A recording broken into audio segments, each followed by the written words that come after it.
उमरी 1959 में संकलित कहानी है। यह कहानी इलाहाबाद से प्रकाशित होने वाली पत्रिका कहानी में जनवरी 1957 में छपी थी। इस कहानी के पात्र हैं बिरजू की माँ, बिरजू के बाबा, चंपिया जो बिरजू की बहन है, मखनी फुआ, जंगी की बहू और सुनरी। इस कहानी की विषय वस्तु है स्त्री मन की लालसा। देहाती स्त्री की एक इच्छा बलरामपुर की नाच देखने जाने की इच्छा है। यह कहानी स्त्री केंद्रित है। मुख्य पात्र बिरजू की माँ है जो बहिर्मुखी और भावुक है। स्त्री सुलभ भावनाओं में जीती है। परिस्थिति के अनुरूप उसके व्यवहार में परिवर्तन भी आ जाता है। हृदय से सरल परंतु थोड़ी प्रतिक्रियावादी है।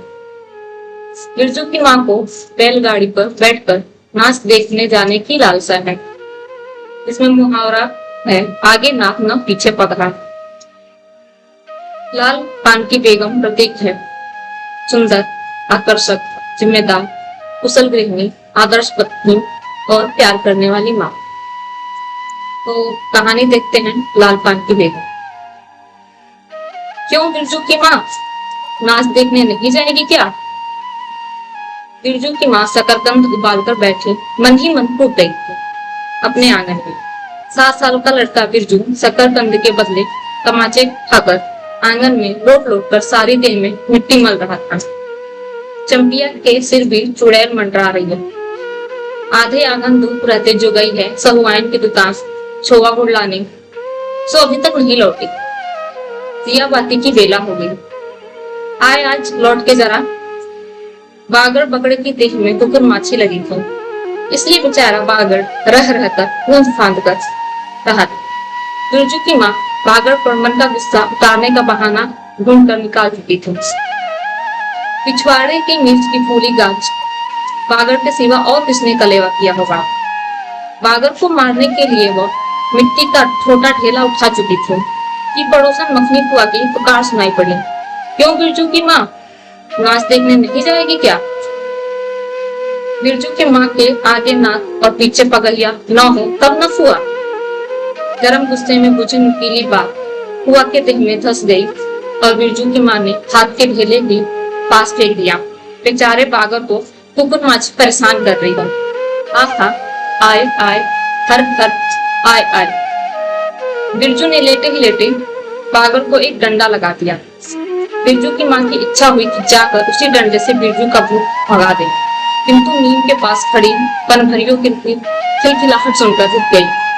बोली, ठहर, तेरे पप्पा ने बड़ा हाथ छुट्टा बना दिया है तुझे। बड़ा हाथ चलता है लोगों पर, ठहर। मखनी फुआ नीम के पास झुकी कमर से घड़ा उतारकर पानी तक लौटती।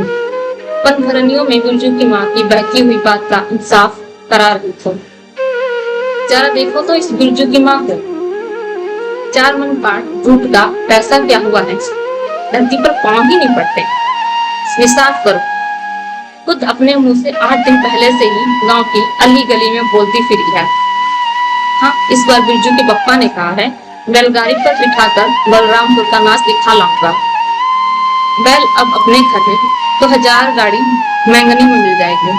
तो मैंने भी टोक दिया। नाच देखने वाले सब तो आराम पहुंच कर तैयार हो रही हैं, रसोई पानी कर रही हैं। मेरे मुंह में आग लगी, क्यों मैं टोकने गई? सुनती हो क्या जवाब दिया बिरजू की माँ ने?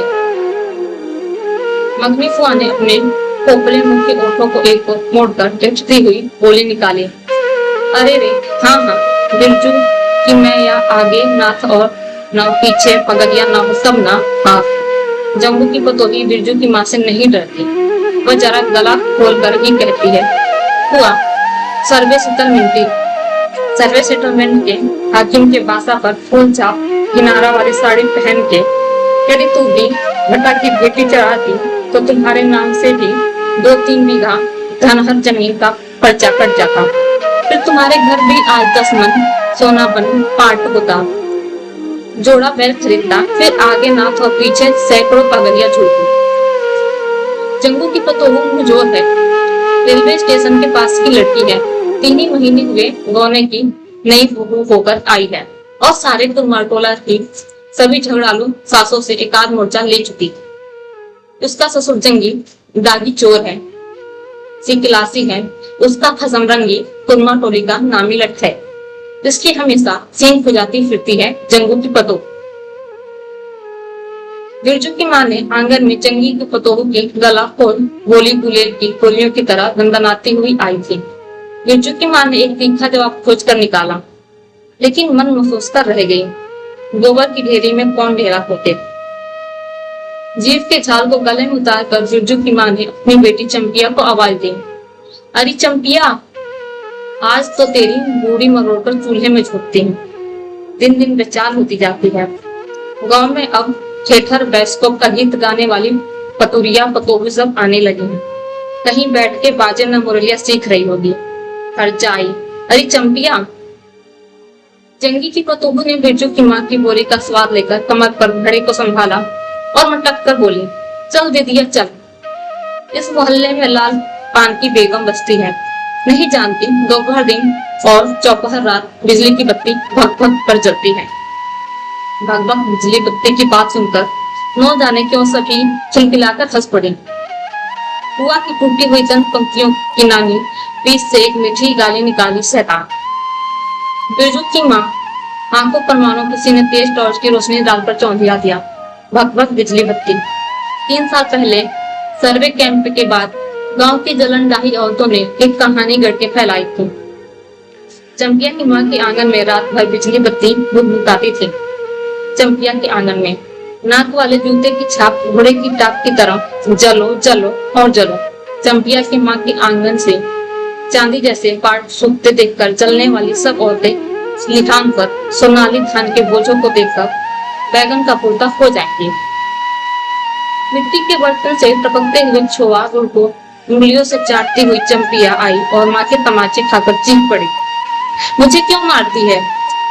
सवाइन जल्दी से सौदा नहीं देती है। सवाइन जल्दी सौदा नहीं देती कि नानी, एक सवाइन की ही दुकान पर मोती चढ़ते हैं जो जड़ गाड़ कर बैठी हुई थी। बोल, गले पर लात देकर कला तोड़ दूं कर जाई, जो कभी बाजे न मुरलिया गाते सुना। चाल सीखने जाती है ट्यूशन की छोकरियों से। बिरजू की माँ ने चुप होकर अपनी आवाज अंदाजी की उसकी बात जंगी के झोपड़े तक साफ साफ पहुंच गई हुई। बिरजू बीती हुई बातों को भूलकर उठ खड़ा हुआ था और भूल भाटते हुए बर्तन से टपकते गुड़ को ललचाई निगाह से देखने लगा था। दीदी के साथ वह भी दुकान जाता तो दीदी उसे गुड़ पिलाती जरूर। वह शकरकंद के लोभ में रहा और मांगने पर माँ ने शकरकंद के बदले ए मैया 1 अंगुली गुड़ दे दे। बिरजू ने तलहटी फैलाई, देना मैया 1 रत्ती पर। 1 रत्ती क्यों? खा के बर्तन फेंक आती हूँ छुआड़े में, जाके चाटना, यही बनेगी मीठी रोटी। मीठी रोटी खाने का मन होता है। बिरजू की माँ ने उबले शकरकंद का सूप रोती हुई चंपिया के सामने रखते हुए कहा, बैठ के छिलके उतार, नहीं तो अभी। 10 साल की चंपिया जानती है शकरकंद छिलते समय कम से कम बाहर माँ उसे बाल पकड़कर झकझोरेगी, छोटी छोटी फोड़ निकालकर गालियां देगी। पांव फैला के क्यों बैठी है? उस तरह बेलज्जी चंपिया माँ के गुस्से को जागती है। बिरजू ने इस मौके पर थोड़ी सी शामत करके देखा, मैं भी बैठकर शकरकंद छीलूं? नहीं, माँ ने झुटकी दी। 1 शकरकंद छीलेगा और 3 पेट में। जाके सिद्ध की बहू से कहूँ 1 घंटे के लिए कड़ाही मांग कर ले गई तो फिर लौटाने का नाम नहीं, जा जल्दी। मुंह लटकाकर आंगन से निकलते निकलते बिरजू ने शकरकंद और गुड़ पर निगाहें दौड़ाई। चंपिया ने अपने झबरे केस की ओर से माँ की ओर देखा और नजर बचाकर चुपके से बिरजू की ओर 1 शकरकंद फेंक दिया। बिरजू भागा। सूरज भगवान डूब गए। दिया बत्ती की बेला हो गई। अभी तक गाड़ी चंपिया बीच में ही बोल उठी। कोयरी टोली में किसी ने गाड़ी नहीं दी। मैं का पप्पा बोले, माँ से कहना सब ठीक ठाक करके तैयार मियाँ जान की गाड़ी लाने जा रहा हूँ। मलदहिया टोली के सुनते ही बिरजू की माँ का चेहरा उतर गया। लगा छाते की कमानी उतरकर घोड़े से अचानक। कोयरा टोली में किसी ने गाड़ी मंगी नहीं थी, तब मिल चुकी गाड़ी। जब अपने गांव के लोगों की आंख में पानी नहीं तो मलदहिया टोली की मियाँवान की गाड़ी का क्या भरोसा। न 3 में न 13 में। क्या होगा शकरकंद छिलाकर रख दे उठा के। यह मर्द नाच दिखाएगा? बैलगाड़ी पर चढ़कर नाच दिखाने से जाएगा? चढ़ चुकी बैलगाड़ी पर, देख चुकी जी भर नाच। पैदल जाने वाले सब पहुंचकर पुरानी हो चुके होंगे। बिरजू छोटी कढ़ाई सिर पर औंधाकर वापस आया। देख दिया मिलिट्री टोपी, इस पर 10 लाठी मारने से भी कुछ नहीं होता। चंपिया चुपचाप बैठे रही, कुछ बोली नहीं, जरा सी मुस्कुराई भी नहीं। बिरजू ने समझ लिया माया का गुस्सा अभी उतरा नहीं है पूरे तौर से। रिया के अंदर से बाहर को पागड़ को भगाती हुई बिरजू की माँ बड़बड़ाई, कल ही पंचकौड़ी कसाई के हवाले करती हूँ राकस तुझे, हर चीज में मुंह लगाएगा। चंपिया बांध दे बगड़ा को, खोल दे गले की घंटी, हमेशा टुनुर टुनुर, मुझे जरा नहीं सुहाता है। टुनुर टुनुर सुनते ही बिरजू को सड़क से जाती हुई बैलगाड़ियों की याद हुआ। अभी भगवान टोले की गाड़ियां नाच देखने जा रही थी, झुनुर झुनुर बैलों की झुमकी। तुमने बेसी बक बक मत करो, बागड़ के गले से झुमकी खोलती बोली चंपिया। चंपिया डाल दे चूल्हे में पानी, बप्पा आवे तो कहना कि अपने उड़न जहाज पर चढ़कर नाच देखाएं, मुझे नाच देखने का शौक नहीं, मुझे जगइयो मत कोई, मेरा माथा दुख रहा है। मड़ैया के उसारे पर बिरजू ने फिसफिसा के पूछा, क्यों दे दिया, नाच में उड़न जहाज भी उड़ेगा? चटाई पर कथड़ी ओढ़कर बैठती हुई चंपिया ने बिरजू को चुपचाप अपने पास बैठने का इशारा किया। मुफ्त में मार खाएगा बेचारा। बिरजू ने बहन की कथड़ी में हिस्सा बांटते हुए चुटकी मुक्की लगाई। जाड़े के समय इस तरह घुटने पर फुड्डी रखकर चुटकी मुक्की लगाना सीख चुका है वो। उसने चंपिया के कान के पास मुंह ले जाकर कहा, हम लोग नाच देखने नहीं जाएंगे? गांव में एक पंछी भी नहीं, सब चले गए। चंपिया को तिल भर भी भरोसा नहीं, सांझ का तारा डूब रहा है, बप्पा बच्चा अभी 9 के दिन मीठी रोटी बनेगी। चंपिया छीट की साड़ी पहनेगी, बिरजू पैंट पहनेगा बैलगाड़ी पर चढ़कर। चंपिया की भीगी पलकों पर एक बूंद आंसू आ गया। बिरजू का भी दिल भर आया। उसने मन ही मन इमली पर रहने वाले जिन बाबा को एक बैगन कबूला, गाछ का सबसे पहला बैगन, जिसने खुद जिस पौधे को रोपा था। जल्दी से गाड़ी लेकर बप्पा को भेज दो जिन बाबा। मड़ैया के अंदर बिरजू की माँ चटाई पर पड़ी करवटें ले रही थी। वो पहले से किसी बात का मंसूबा नहीं बांधना चाहिए किसी को। भगवान ने मंसूबा तोड़ दिया। उसको सबसे पहले भगवान से पूछना है, यह किस चुप का फल दे रहे हो भोले बाबा? अपने जानते उसने किसी देवता पितर की मान मनौती बाकी नहीं रखी। सर्वे के समय जमीन के लिए जितनी मनौतियां की थी, ठीक ही तो महावीर जी का रोटी तो बाकी ही है। हाय रे देव, वो चुप माफ करो महावीर बाबा। मनौती धोनी करके चढ़ाएगी बिरजू की माँ। बिरजू की माँ के मन में रह रहकर जंगल की पतोहू की बातें चुभती हैं। भक भक बिजली बत्ती चोरी चमारी करने वाले की बेटी पतोहू जलेगी नहीं। 5 बीघा जमीन क्या हासिल की है बिरजू के पप्पा ने? गांव की भाई साहब की आंखों में किरकिरी पड़ गई है। खेत में पाट लगा देकर गांव के लोग की छाती फटने लगी। धरती फोड़ पर पाट लगा है, बैसाखी बादलों की तरह उमड़ते आ रहे हैं। पाट के पौधे तो अलान तो फलान, इतनी आंखों की धार भला फसल सहस। जहाँ 15 मन पाट होना चाहिए, सिर्फ 10 मन पाट काटा और तौल के ओजन हुआ रबी भगत गया। इसमें जलन की क्या बात है भला? बिरजू के पप्पा ने तो पहले ही कुरमा टोली के एक आदमी को समझा के कहा, जिंदगी भर मजदूरी करते रह जाओगे, सर्वे का समय आ रहा है, लाठी कड़ी करो तो 2-4 बीघे जमीन हासिल कर सकते हो। तो गांव की किसी तुतखौकी का भतार सर्वे के समय बाबू साहब के खिलाफ फांसा भी नहीं। बिरजू के पप्पा को कम सहना पड़ा है। बाबू साहब उससे सर्कस नाच के बाग की तरह उमड़ते रह गए। उनका बड़ा बेटा घर में आग लगाने की धमकी देकर गया। आखिर बाबू साहब ने अपने सबसे छोटे लड़के को भेजा। बिरजू की माँ को मौसी कहकर पुकारा। यह जमीन बाबूजी ने मेरे नाम खरीदी थी। मेरी पढ़ाई लिखाई उसी जमीन की उपज से चलती है। और भी कितनी बातें। खूब मोहना जानता है रुकता है जरा सा लड़का। जमींदार का बेटा है कि? चंपिया बिरजू सो गया क्या? यहाँ आजा बिरजू, अंदर तू भी आजा चंपिया। भला आदमी आए तो एक बार आज। बिरजू के साथ चंपिया अंदर चली गई। ढिबरी बुझा दे, पप्पा बुलाए तो जवाब मत देना, थप्पचे गिरा दे। भला आदमी रे, भला आदमी। मुंह देखो जरा इस मर्द का। बिरजू की माँ दिन रात मंझा न देती रहती तो ले चुके थे जमीन। रोज आकर माथा पकड़ के बैठ जाए, मुझे जमीन नहीं लेनी है बिरजू की माँ, मजूरी ही अच्छी, जवाब देती थी बिरजू की माँ। खूब सोच समझ के छोड़ दो। तुम्हारा कलेजा स्थिर नहीं होता तो क्या होगा? जोर जमीन जोर के, नहीं तो किसी और के। बिरजू के बाप पर बहुत तेजी से गुस्सा चढ़ता ही जाता है। बिरजू की माँ का भाग ही खराब है जो ऐसा गोबर गणेश घर वाला उसे मिला। कौन सा शौक मोल दिया है उसकी मर ने। ओलू के बैल की तरह खटकर सारी उम्र काट दी इसके या। कभी एक पैसे की जलेबी भी लाकर दी है उसने, उसके कसम ने। पार का दाम भगत के यहाँ से लेकर बाहर ही बाहर बैल रट्टा चले गए। बिरजू की माँ को एक बार नमरी लोट देखने को नहीं दिया आंख से। बैल खरीद लाए। उसी दिन गांव में डिडोरी पीटने लगे। बिरजू की माँ इस बार बैलगाड़ी पर चढ़कर जाएगी नाच देखने। दूसरे की गाड़ी के भरोसे नाच दिखलाएगा। अंत में उसे अपने आप पर क्रोध आया। वह खुद भी कुछ कम नहीं, उसकी जीभ में आग लगे। बैलगाड़ी पर चढ़कर नाच देखने की लालसा किस को समय में उसके मुंह से निकली थी भगवान जाने। फिर आज सुबह से दोपहर तक किसी न किसी बहाने उसने 18 बार बैलगाड़ी पर नाच देखने की चर्चा छेड़ी है। लो खूब देखो नाच, बाहर नाच, पथरी के नीचे दुसाले का सपना। कल भोरे पानी भरने के लिए जब जाएगी, पतली जीभ वाली पतुरिया सब हंसती जाएंगी। सभी जलते हैं उससे। हाँ भगवान दाढ़ी जार भी, 2 बच्चे की माँ होकर भी वह जस की तस है। उसका घर वाला उसकी बात में रखता है। वह बालों में गड़ी का तेल लगाती है। उसकी अपनी जमीन है किसी के पास एक धूर जमीन भी अपनी इस गांव में। जलेंगी नहीं, 3 बीघे में धान लगा हुआ है। अगहनी लोगों की दिख से बचे तब तो बाहर बैलों की घंटी सुनाई पड़ी। तीनों सतर्क हो गए, हथकड़ होकर सुनते रहे। बैलों की घंटी है क्यों चंपिया? अपने चंपिया और बिरजू ने प्राय एक ही साथ कहा के। चुप। बिरजू की माँ ने फुसफुसाकर कहा, शायद गाड़ी भी है, गड़गड़ाती है ना? के।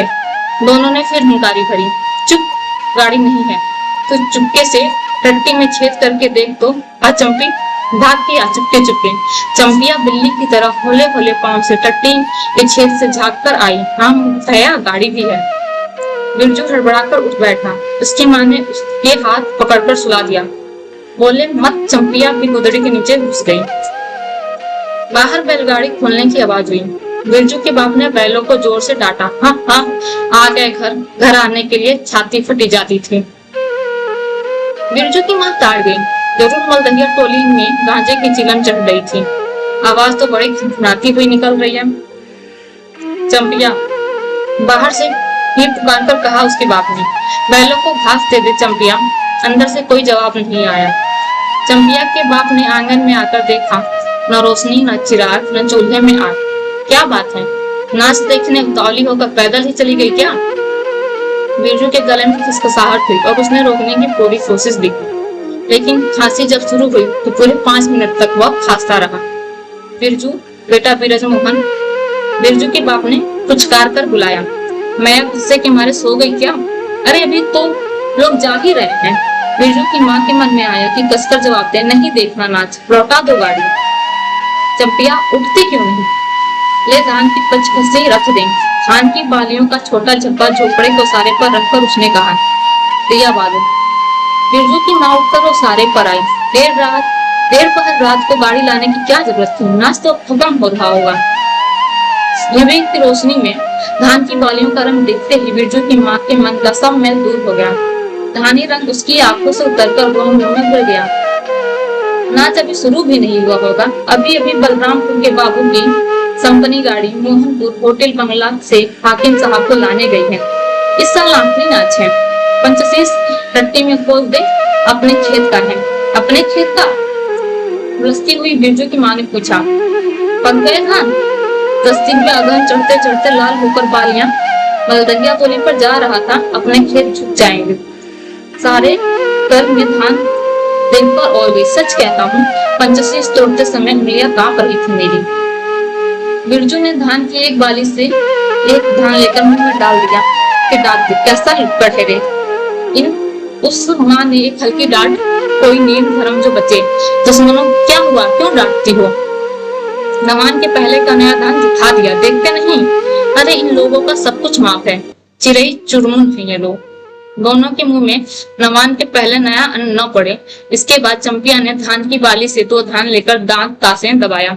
ओ माया, इतना मीठा चावल और गमकता भी है ना दीदिया? बिरजू ने फिर मुंह में धान लिया। रोटी फोटी तैयार कर चुकी क्या? बिरजू के बाप ने मुस्कुरा कर पूछा। नहीं, मान भरे सुर में बोली बिरजू की माँ। जाने का ठीक ठिकाना नहीं और रोटी बनती है। वाह, खूब हो तुम लोग। जिसके पास बैल है उसे गाड़ी मंगनी नहीं मिलेगी भला? गाड़ी वालों को भी बैल की कभी कमी होगी? पूछूंगा तब कोयरे टोरे वालों से। ले जल्दी से रोटी बना ले, देर नहीं होगी। अरे टोकरी भर रोटी तो पलक मार के बना लेती है, 5 रोटियां बनने में कितनी देर लगेगी? अब बिरजू की माँ के होठों पर मुस्कुराहट खुलकर खिलने लगी। उसने नजर बचाकर देखा, बिरजू का बप्पा उसकी ओर एकटक निहार रहा है। चंपिया और बिरजू न होते तो मन की बातें हंसकर होते देर न लगती। चंपिया और बिरजू ने एक दूसरे को देखा और खुशी से उनके चेहरे जगमगा उठे। मैया बेकार गुस्सा ही हो रही थी ना। चंपी, जरा मेलसार में खड़ी होकर मखनी फुआ को आवाज दे दो। ए फुआ, आ सुनती हो फुआ? मैया बुला रही है। फुआ ने कोई जवाब नहीं दिया, किंतु उसकी बड़बड़ाहट स्पष्ट सुनाई पड़ी। हाँ, अब फुआ को क्यों बुलाती है? सारे टोले में बस एक फुआ ही तो बिना नाथ पगहिया वाली है। अरे बुआ, बिरजू की माँ ने हंसकर जवाब दिया। उस समय बुरा मान गई थी क्या? नाथ पगहिया वाली को कर देखो तो हर रात में गाड़ी लेकर आया है। आ जाओ फुआ, मैं मीठी रोटी पकाना नहीं जानती। फुआ कांपती खांसती आई। इसी से घड़ी पहर दिन रहते ही पूछ रही थी कि नाच देखने जाएगी क्या? कहती तो मैं पहले से ही अपनी अंगीठी यहाँ सुलगा जाती। बिरजू की माँ ने फुआ को अंगीठी दिखलाती और कहा, घर में अनाज दाना वगैरह तो कुछ है नहीं, एक बागड़ है और कुछ बर्तन बासन, सो रात भर के लिए यहाँ तंबाकू रख जाती है। अपना हुक्का ले आई हो ना फुआ? फुआ को तंबाकू मिल जाए तो रात भर क्या 5 रात बैठकर जाग सकती है। फुआ ने अंधेरे में टटोल कर तंबाकू का अंदाज किया। ओहो, हाथ खोलकर तंबाकू रखा है बिरजू की माँ ने। और एक ऐसा वाइन, राम हो, उस रात को फिल्म की गोली की तरह एक मटर भर तंबाकू रखकर चली गई गुलाब बाग मेले और कह गई कि डिब्बी भर तंबाकू है। बिरजू की माँ चूल्हा सुलगाने लगी। चंपिया ने शकरकंद को मसलकर गोले बनाए और बिरजू सिर पर कड़ाही औंधाकर अपने बाप को दिखाने लगा। मिलिट्री टोपी, इस पर 10 लाठी मारने से भी कुछ नहीं होगा। सभी ठठाकर हंस पड़े। बिरजू की माँ हंसकर बोली, ताखे पर 3-4 मोटे शकरकंद दे दे बिरजू को। चंपिया बेचारा शाम से ही। बेचारा मत कहो मैया, खूब सचारा है। अब चंपिया चहकने लगी। तुम क्या जानो पथरी के नीचे मुंह क्यों चल रहा था बाबू साहब का? ही। बिरजू के टूटे दूध के दांतों की फांस से बोलने निकली। ब्लैक मार्टिन में 5 शकरकंद खा लिया। हा। सभी फिर ठहाकर हंस पड़े। बिरजू की माँ ने फुआ का मन रखने के लिए पूछा, एक कनवा गुड़ है, आधा दूं फुआ? फुआ ने गदगद होकर कहा, अभी शकरकंद तो खुद मीठा होता है, उतना क्यों डालेगी? तब तक दोनों बैल दाना घास खाकर एक दूसरे के देह को जीभ से चाटे। बिरजू की माँ तैयार हो गई। चंपिया ने छीट की साड़ी पहनी और बिरजू बटन के अभाव में पैंट पर पटसन की डोरी बंधाने लगा।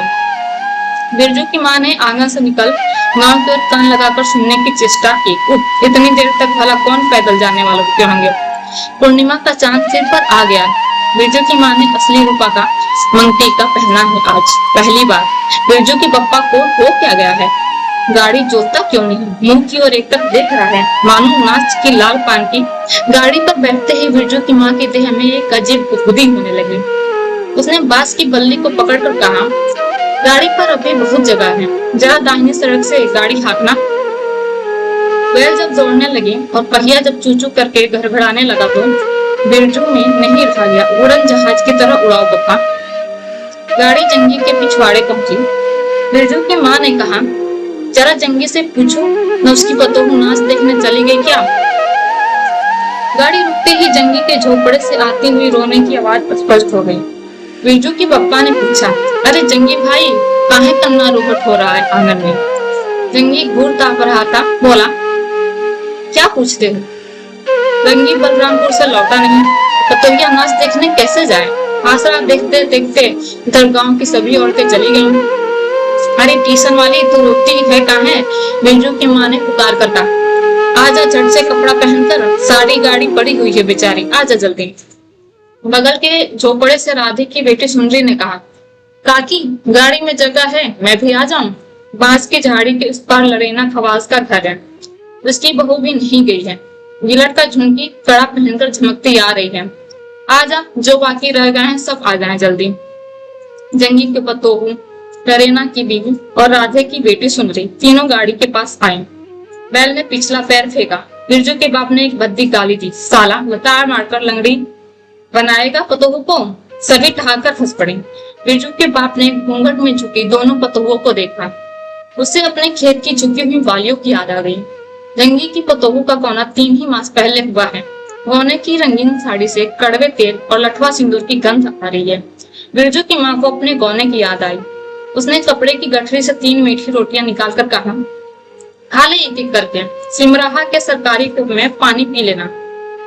गाड़ी गांव से बाहर होकर धान के खेतों के बगल से जाने लगी। चांदनी कार्तिक की खेतों से धान के झड़ते फूलों की गंध आती है। बांस की झाड़ी में कहीं वृद्धि की लता फूली है। जंगी की पतोहू ने एक बीड़ी सुलगाकर बिरजू की माँ की ओर बढ़ाई। बिरजू की माँ को अचानक याद आई चंपिया, सुंदरी, लरेना की बेबी और जंगी की पतोहू। ये चारों भी तो गांव में बैस्कोप का गीत गाना जानती हैं। खूब गाड़ी के लिए घन खेतों के बीच होकर गई। चारों ओर गौने की साड़ी की खसखसाहट जैसी आवाज होती है। बिरजू की माँ के माथे के मंगटीके पर चांदनी छिटकती है। अच्छा, अब एक बैस्कोप का गीत गा तो चंपिया, डरती है काहे? जहाँ भूल जाओगी, बगल में मास्टरनी बैठी ही है। दोनों पतोहुओं ने तो नहीं, किंतु चंपिया और सुंदरी ने खखार कर गला साफ लिया। बिरजू के बाप ने बैलों को ललकारा, चल भैया, और जरा जोर से गारे चंपिया, नहीं तो बैलों को धीरे धीरे चलने को कहूंगा। जंगी की पतोहू ने चंपिया के कान के पास घूंघट। चंपिया ने धीरे से शुरू किया, चंदा की चांदनी, ले जाकर कुछ कहा और बिरजू को गोद में लेकर बैठी उसकी माँ की इच्छा हुई कि वह भी साथ साथ गीत गाए। बिरजू की माँ ने जंगू की पतोही की ओर देखा। धीरे धीरे गुनगुना रही है वह भी। कितनी प्यारी पतोहू है। गौने की साड़ी से एक खास किस्म की गंध निकलती है। ठीक ही तो है, ठीक ही तो कहा है उसने। बिरजू की माँ बेगम है, लाल पान की बेगम। यह तो कोई बुरी बात नहीं है। हाँ, वह सचमुच लाल पान की बेगम है। बिरजू की माँ ने अपनी नाक पर दोनों आंखों को केंद्रित करने की चेष्टा करके अपने रूप की झांकी ली। लाल साड़ी के झिलमिल किनारे, मंग टिक्का पर चांद। बिरजू की माँ के मन में अब और कोई लालसा नहीं। उसे नींद आ रही है।